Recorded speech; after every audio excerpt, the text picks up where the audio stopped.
Very well. Madam Ambassador, Mr. Chair of the Committee, dear MPs, welcome to the Portuguese Parliament. Welcome to our Commission. Our Commission has a subject of economy, infrastructures, housing, and also transports and communications. So it's one of the largest commissions here in the Portuguese Parliament. And normally our commissions are, well, not a copy, but they correspond to the organic of the government, so that we can do part of our jobs, which is to fiscalize the actuation of the government. And we can do that with our correspondent ministers of the government. So in our commission, normally we host and fiscalize directly the Minister of Economy and another minister that has all the other subjects, so it's also a big ministry. For us, it's a great honor to receive you here in the Portuguese Parliament.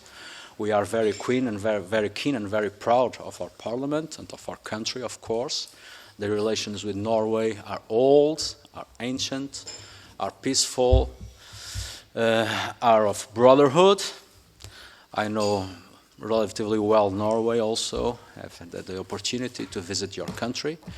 And I must say that for the Portuguese, we always use the northern countries, Norway, Sweden, Finland, as an example in some issues. Your organization, your social organization, that is a great concern in our country.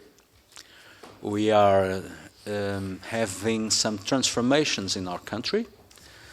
As you know, Portugal has been for centuries a whole wide country, a global country with a lot of emigration due to our history and our communities that are spread from Australia to the United States, everywhere. I normally say that everywhere you can find a Portuguese. There is normally a Portuguese in every country. But we keep with this emigration movement, mainly in these days, for the last years, from part of our youth that is high qualified and is emigrating for better salaries, mainly to European countries, and England also, and Ireland. Ireland is a European country, of course. But these days, for the last years, we have always been an immigration country also, on the first level from our former colonies, then on the 90s from Eastern Europe, some countries like Ukraine. We have a considerable community of Ukrainians living in Portugal that came here in the 90s looking for jobs, so their sons are already Portuguese and born in Portugal. And of course, as a consequence of the terrible war provoked by the Russian invasion, we also have about 60,000 Ukrainians that came to Portugal looking for refuge, and they are most welcome. But we have also now experiencing a great challenge for our country in economical and social level with a very considerable immigration that is coming from our countries, mainly from Brazil. Is the biggest community living in Portugal now, and but also from different countries to work here to look for a better life. From India, from Bangladesh, from Pakistan, and also from European countries, from the United States.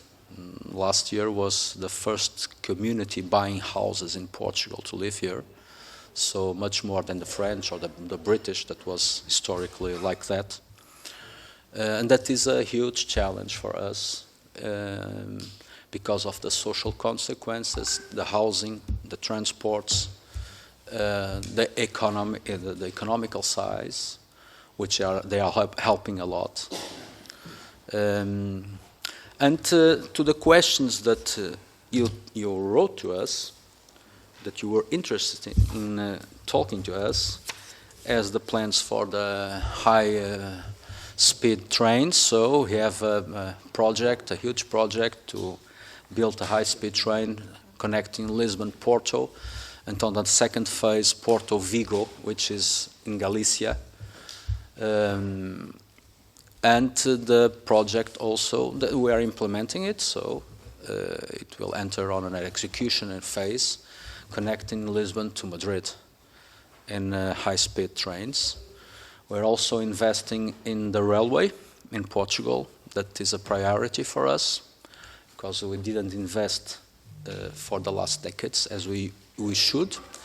And we have also an anchor project, very important, which is the new Lisbon airport on the south bank of the Tagus River.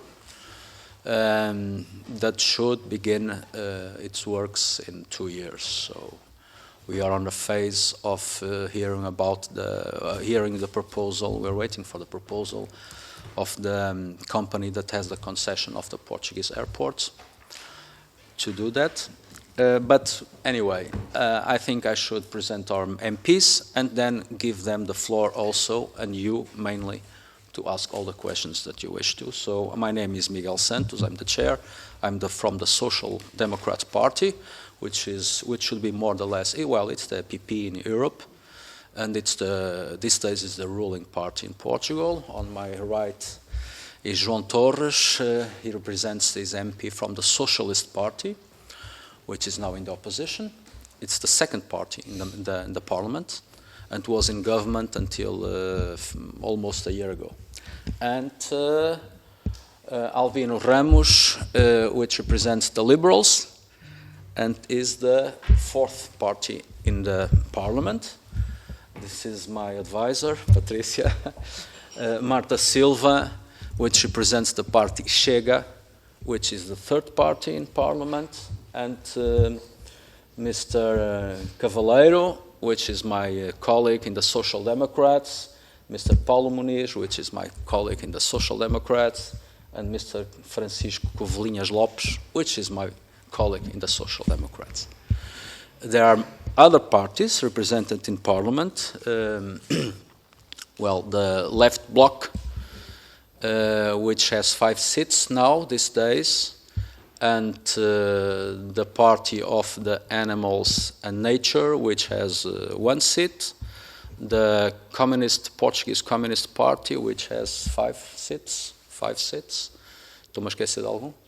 Well, and the Livre, which is also a left-wing party, has 5 seats, and the most conservatives, the Popular Party, Centre Democrat Social Party, it's a historical party, and has 2 seats in Parliament, and is in coalition with my party supporting the government. So this is the picture. Mr. Chair, Mr. Gjelsvik Sigbjørn. Yeah. Sigbjørn. Well, thank you so much, Mr. Santos, Chair, and also all of you, distinguished colleagues. It's great to be here. It's an honor for us to visit you here in the Parliament and also have this meeting, and we look very forward to it. We are the Standing Committee on Transport and Communication in the Norwegian Parliament, so we are not dealing with all the issues that you are, but still transport and communication is a very important issue. And in Norway, we don't have that many inhabitants. We are approximately half the population of Portugal, but we are a huge country in square meters. So, of course, transport, and we have a lot of fjords and a lot of mountains and so on. So, of course, transport and communication, it's very important in our country. A lot of people live all around the country. A lot of people also live on the western coast or in northern Norway. So it's very important to connect the different part of Norway together with roads, with railway, with airports. We have a lot of airports, different places in the country, and also ports. And I think it's very interesting to have this meeting and also our visit to Portugal, because I think we have something in common. And I also already have noticed that when we have met with the cruise port and earlier today also this boat transport, we can see some cooperation between our countries on different issues. And of course, well, the ports are very important in Norway. We have this transition with the decarbonization and new technology, and also issues like how to handle the cruise traffic. Of course, it's very important, and also something that we want for the future, that people should come to Norway and visit us also as cruise passenger. But of course, it also could be some challenges. So I think that we have been here for approximately 1 day now, and already seen very much of your transport, your plans, and also had meetings. Perhaps also we should have a presentation of the committee here, and I can start with myself. My name, as you, I think you pronounced it very good. I'm impressed. It's not easy. Yeah. Great, thank you so much. I'm chair of the committee. I represent the Center Party, which is in the center of in the middle of the politics. And I represent the Akershus County, which is just outside Oslo, but I grew up on the western coast of Norway. Yeah, and then I give the floor to Mr. Helleland, the second chair in the committee.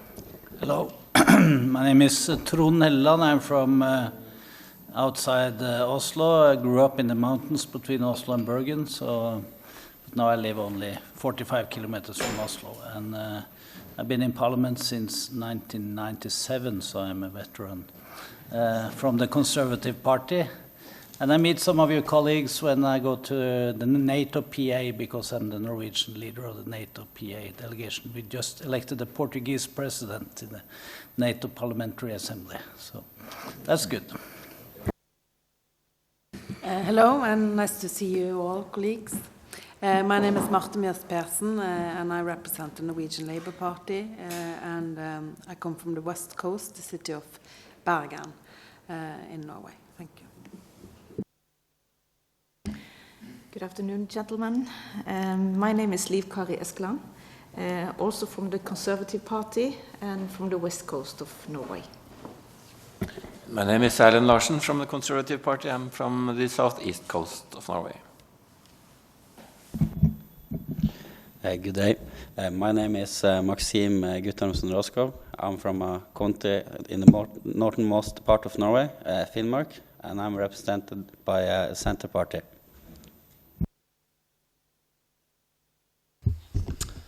Hello, my name is Geringe Lien, and I represent the Center Party, and I'm coming from the northwest coast of Norway. Hello, my name is André Angelstad from the Liberal Party.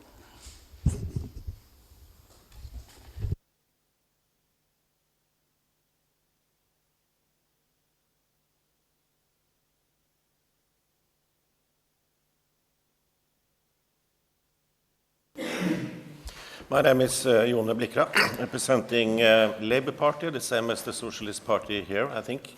I'm from the Telemark County in the south of Norway. Nice to see you, and thank you for having us. My name is Tom Einar Karlsen, also a Labour representative. I come from the county of Troms, just above the Arctic Circle, so my hometown is not very far from where the skrei and the bacalao is caught. Very well. Well, we don't have a model. It's quite free for us. I was expecting to give the floor to my colleagues, and more than presentations, if they could give their view about the issues that you wrote to us. There is a consensus, not total, but there is a consensus about the challenges that the country faces which are also an opportunity for our country, a huge opportunity. So, Sr. Deputado João Torres, sim, uma coisa, faz favor. So, hello, welcome to the Portuguese Parliament. My name is João Torres. I am from Porto,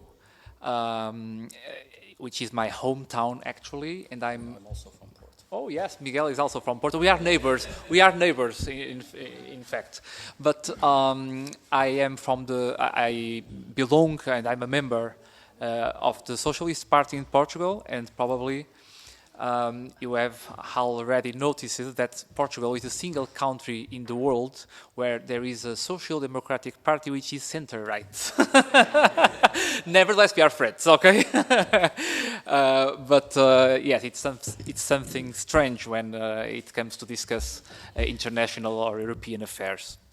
I think that the most important thing I can share with you is that there is a strong consensus nowadays about the priorities when it comes to discuss connectivity in Portugal in a broader approach, but specifically about the construction of the new airport in Lisbon, which is something that we have discussed for 50 years, but finally we have a decision.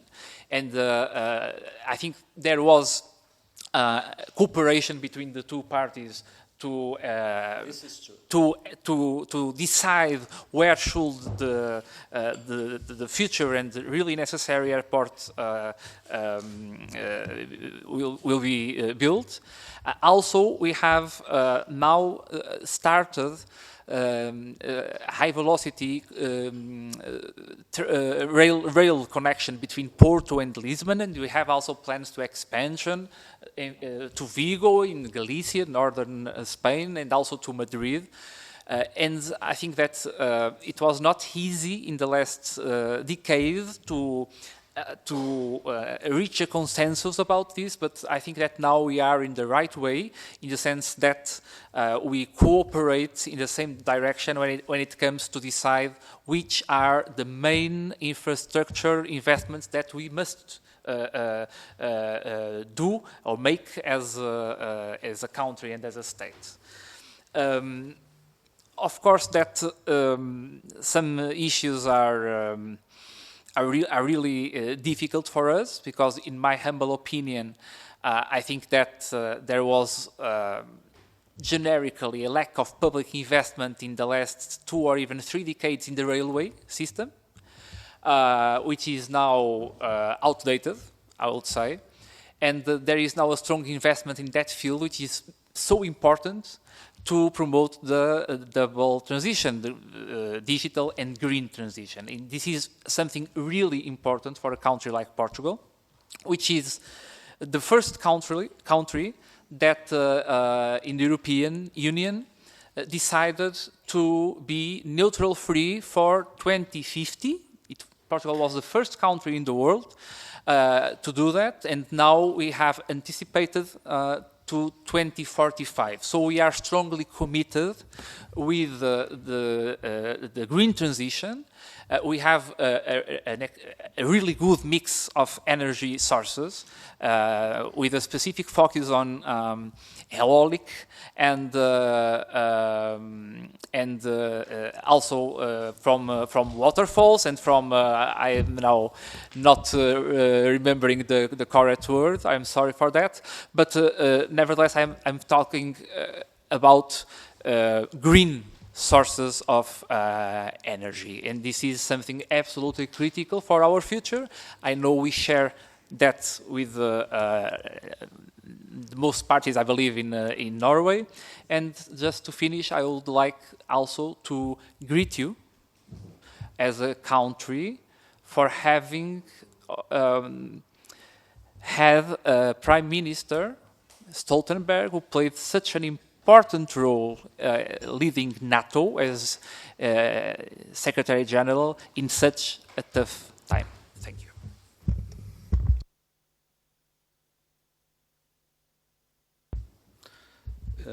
MP Paulo Muniz, He comes from the Azores Island in the middle of the Atlantic and from the Social Democrat Party. Paulo, faz favor. Thank you, Mr. Chair, Madam Ambassador, Chair, dear colleagues.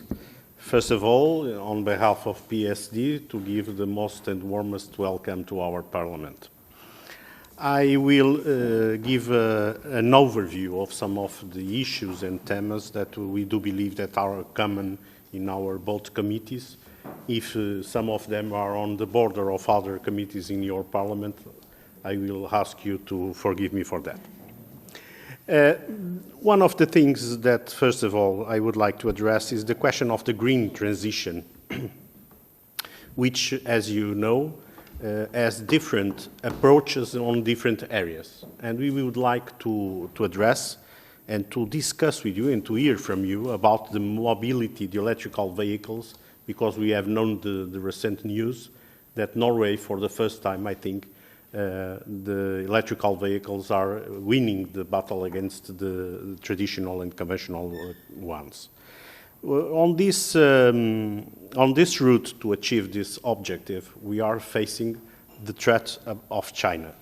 And that's something that in Europe, in our country also, is something very important to take in account, because we have some industries that are supplying the traditional automobile industry, and this can very well be one big issue to our economy, not forgetting that Auto Europa is one of the biggest companies from Volkswagen that is located in Portugal and has a huge economical impact if we have to change their contribute to our economy. So that's something that we are also taking in account, and we would like very much to hear from your experience on the changing in terms of the auto industry to the full or 100% electrical behavior.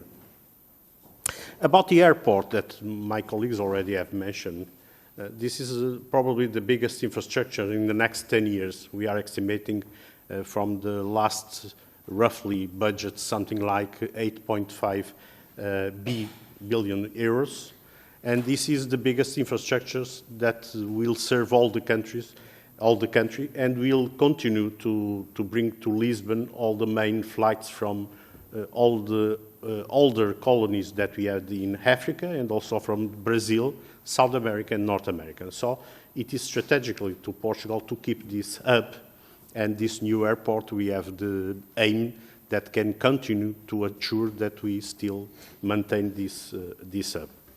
Connected to this, we have on course, as a strategical option of this government, the privatization of TAP, which is a process that will start in soon as it will be possible, and is something that is absolutely connected with this, and also will have a huge impact on our transport strategy and politique. We cannot have this new airport without connections, high-speed connections on the railway, so it is also connected to this project, the construction of a third bridge linking Lisbon to the south margin, and specifically to connect the new airport to the old one and to this part of the city. So that's another infrastructure that we are putting a lot of effort. Also, I would like to mention that we are also considering that on the ships and all the ports management, we are introducing new technologies like artificial intelligence to run and to help us to be more productive and according and aligned to the green objectives that we are proceeding. Also, another thing that for us is very concerning is about the safety of the submarine cables, which I don't know if it is only the scope of your committee, but for us is very, very important.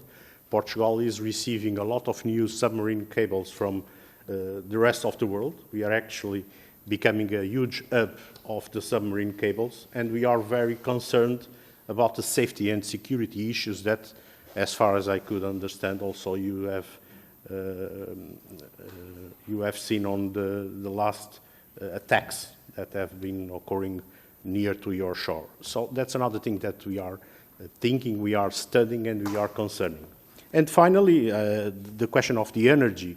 We are making a transition to the green electrical production based on the wind farms offshore, on geothermal energy. We have geothermal energy on the most beautiful part of Portugal, which is Azores Islands. I'm from Azores, I hope you understand.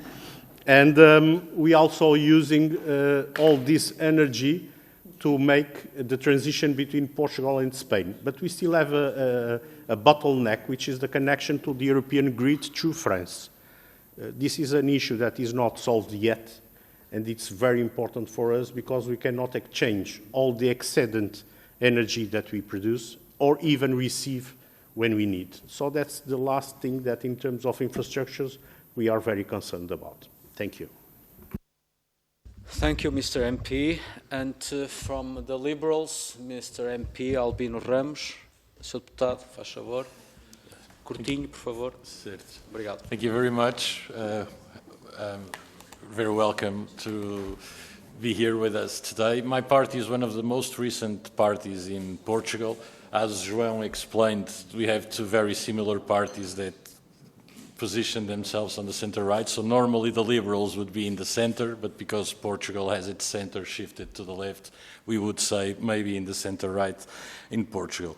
I think I would like to address one of the biggest challenges I think that we have, more than the way we do the transitioning on the transportation. We need to be able to show the people that are using the transportations that it's not about the energy sources, it's about they arriving quicker to where they're going. So in Portugal we have a big bias around public transportation because we aim to make it very cheap and affordable, but sometimes we lack the other part, which is to make it quick, frequent, and something that everyone will use because it will be the quickest way to arrive at a certain destination. This, I would say, is the biggest difference I see in the southern countries in Europe from the northern part of Europe, where it's taken for granted that by going on a public transportation I will go fast, I will be comfortable, and I will have a lot of options all the time. So I think this is a big shift that we need to make, not only us, the politicians in the messages that we deliver, but also our people, in order to understand that public transportation is not something that is meant for the poor people to use, but it's something that has to have a big social incentive for everyone independently of their social class. So I would say this is the biggest challenge that we have as a country. And again, thank you very much for being here today with us. Thank you, Mr. MP Albino Ramos. Well, I should say that in the 90s, the country invested hugely on roads, on highways. So you can confirm that the country has top first-class roads connecting the main cities, highways. Most of the main cities are connected through our highways. So we abandoned for 20 years and the last 10 years with no execution the investment on the railways. That is the reason, because in the 90s, the banking credit created the possibility of each Portuguese to buy a car, each one. So the investment was on the roads, and now we must invest on the railways because there is a plan for the development of the country. These days, each Portuguese can buy a pass for 20 euros, which is valid throughout 1 month, and can travel by train throughout the country. Not in Lisbon metropolitan area, not in Porto metropolitan area. They have other passes for that. But for 20 euros, for a month, they can travel throughout the country. I myself do it when I come from the north to the parliament in Lisbon. Sometimes I do it by train also. The airport is very important for us because we are on the gates of Europe. We have a privileged position with northern Brazil. Every European that wants to travel to northern Brazil must come to Lisbon, and from Lisbon he travels to North Brazil. So it's a primary position that we have, and we have connections with Africa and with the United States. What is happening with Americans in Portugal for the last 5 years is due to a plan from TAP that linked much many routes to the United States. To United States cities, of course, we had routes to United States, but we invested on these routes. So it brings directly Americans to Portugal, and they come here as tourists, and they come here to buy houses and live here for part of the year, which is happening in considerable numbers and helps also our economy. So the airport is important because of that, and the railway connections are a link to all the countries. For example, the Porto airport in the north serves all the northern Portugal and part of the northern of Spain. So the Spanish from the north, they come to Porto to get flights throughout Europe or anywhere in the world. This is one of the aspects. Then my colleague Paulo Muniz, of course, talked about the cables, the maritime cables. Now there is being built a new cable coming from Brazil to Africa, and to Africa to Madeira Island, and from Madeira Island to the mainland Portugal, and which will be connected all to Europe, will distribute to Europe. So it's an asset, it's an economical asset, it's a communication instrument, it's a defense instrument also. It has several uses that we will profit of it. And just to finish and to give you the floor, the electrical locomotion or vehicles, the country has invested for 20 years a lot in wind energy, and with aeolic energy, wind energy. So in several parts of the country we have a huge investment. We are producing energy from the wind and also from the dams. From the dams we have invested in several dams that is also producing energy. The thing is with as I evaluate, the thing is with the electric cars. Well, not a discussion if they are green or are not green.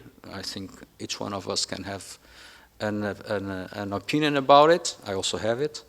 But on the economical basis, it is very difficult for the Portuguese families, from the middle class to the class that has not so economical possibilities, to buy an electrical car. They are European preferable. They are too expensive. They are still too expensive, and there is no market for second-hand electrical cars. So it's an economical effort to see if the European citizens are able to afford an electrical car. It is happening in Portugal, of course.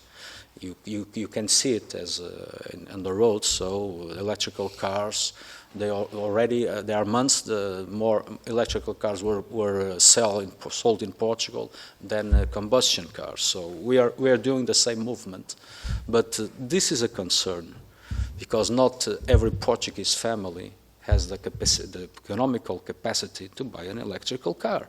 So we must have a lot of railways and options for the mobility inside the country.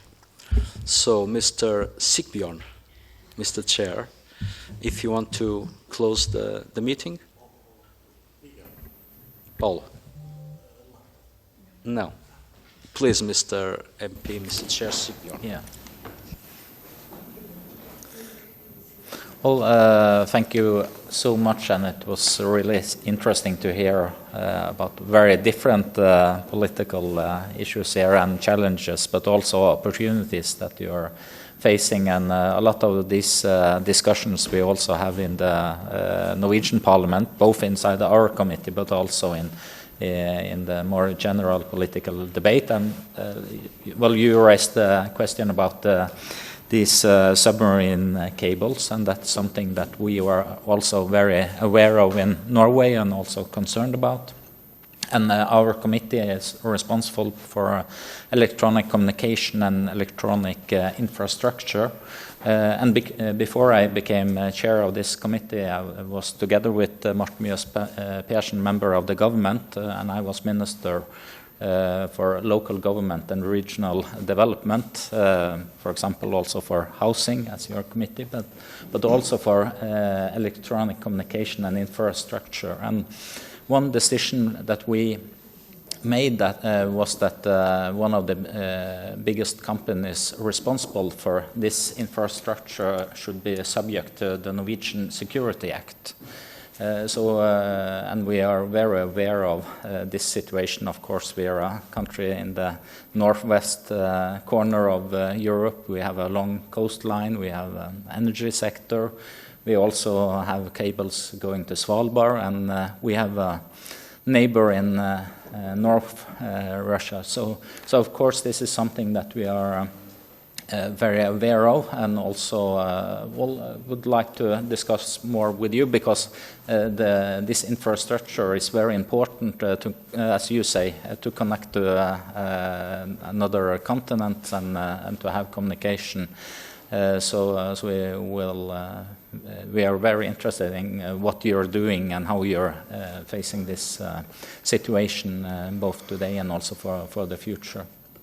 And then it also was very interesting to hear your discussions and also plans for the future, and also this big plan for the new Lisbon airport, which we already have heard about, and the long debate that have ended for the plans. But still, it's a huge project also to finance and to build this airport. So we look forward to also have more information about that and how you make such a big process, and also connected to other plans that you have for the high-speed railway and so on.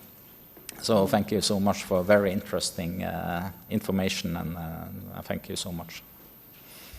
Thank you, Mr. Chair. Well, the Lisbon airport, there was already manifestation of intentions from the from the company. It's an original French company that is managing, has a concession of the Portuguese airports. So we are waiting for a proposal for the building of the new Lisbon airport with some limitations that are already identified by the government due to the value of the construction, the size of the airport, and also the cost of the airport. So the government will not put a cent in the airport. It must be the company. They will have the concession of the airport for 30, 40 years. It depends on the proposal, and they must get the finance back from the taxes and the revenue that the airport will originate, which doesn't mean that the government and the state will not invest in the infrastructure around the airport, mainly the third bridge between in the Tagus, between the North Bank and the South Bank, and the railway. This is government. This is the state that will do that. Well, it's quite a challenge for the country. It is very important. As Paulo Muniz also said, we are on the process of privatization of the TAP, the National Aerial Transport also. And it's all linked, of course, because one of the things that we must guarantee is the connections to our communities in the world. So TAP is not just the national air transport from Portugal. It has this important issue because there are communities, Portuguese communities throughout the world spread, and they must guarantee the connections besides the hub and the connections for the rest of the world. Well, it was quite amazing. We'll go in 2 weeks. We'll go to Turkey. We'll be having meetings with the chair of the same committees from the Turkish Parliament, which was the minister that dealt with the construction of the new Istanbul airport.